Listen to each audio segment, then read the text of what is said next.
de Dieu. Aujourd'hui, nous allons parler du prophétique. Et nous sommes dans le livre de Nombres, chapitre 11, à partir du verset 25 jusqu'au verset 29. Dans ce livre, la Bible nous parle clairement comment l'Éternel a ôté l'esprit qui était sur Moïse et l'a distribué à 70 anciens qui étaient avec Moïse. Et c'est que la Bible dit clairement que l'Éternel a ôté l'esprit qui était sur Moïse, pas l'esprit qui était en Moïse. C'est-à-dire, l'esprit qui était sur Moïse n'était pas l'esprit de Moïse, mais c'était l'esprit de l'Éternel qui était sur Moïse. C'est-à-dire, c'était l'esprit prophétique qui était sur Moïse.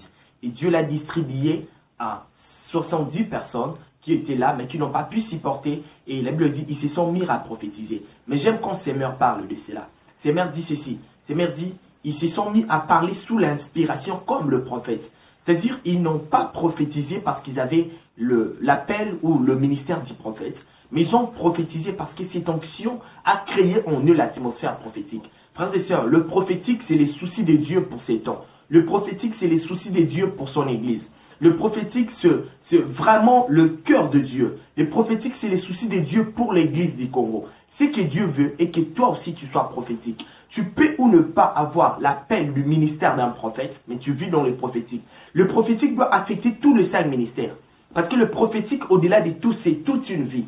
On vit dans le prophétique. Le prophétique, c'est faire des choses comme étant un prophète. Et prophétiquement parlant, que je suis en train de te dire que Dieu veut que toi aussi tu deviennes prophétique. Tu vives comme un prophète. Parce que le Saint-Esprit aime nous parler de l'avenir. Le Saint-Esprit aime nous parler du futur. Voilà pourquoi il veut que nous puissions rester dans cette atmosphère du prophétique. Ce soir, je voulais partager avec toi sur le prophétique. Retiens bien que le prophétique, c'est la volonté de Dieu pour cette nation. Le prophétique, c'est la volonté de Dieu pour ces temps de la fin. Dieu veut que tu sois dans le prophétique. Pose des actes prophétiques. Comporte-toi comme un prophète et vis dans le prophétique. Et c'est là, Dieu te bénira. Nous allons prier.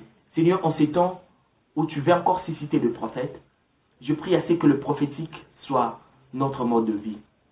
Aide-nous à vivre dans le prophétique, Seigneur. Aide-nous à poser des actes intacts comme de prophètes. Aide-nous à comprendre le mouvement de Dieu, car le prophétique consiste aussi à comprendre le mouvement de Dieu. Seigneur, dispose-nous et rends-nous sensibles.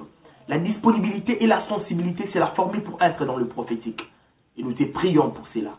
Remplis-nous de ton esprit, dans le nom de Jésus. Amen. C'était votre frère, Grady Mavakala, pour notre partage de ce soir sur le prophétique. Que Dieu vous bénisse.